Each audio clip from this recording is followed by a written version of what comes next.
Ito ang bahay bakasyonan namin. Wow! Yan, yung mga nakikita yung mga sasakyan dyan. Sa amin lahat yan. Wow! Hindi kayo mapagkakatiwalaan. Tapos sabi ng lola ko, ito daw bahay namin dito. Pamamana niya na raw sa akin. Wow! Ayan. Dadaling ko sana kayo doon sa may pool area, sa may swimming pool. Kaya lang, pinapalinisan ko eh. Ayun yung tao namin. Sabi ko linisan niya dahil mamaya maliligo ako. Eto, dito nga pala yung bahay bakasyonan namin. Ito yung mga sasakyan namin. Ayan. Sa amin lahat yan. Yung 4 doon sa dulo, pamimigay ko na kasi hindi ko naman masyado gagamit. What?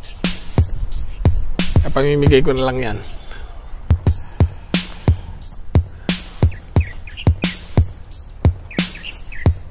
Sarap dito sa probinsya.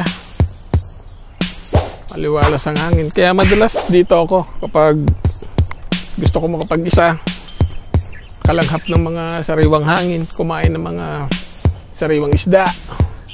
Kaya minsan papasyal ko kayo rito sa bahay bakasyonan namin para naman makapag-relax din kayo.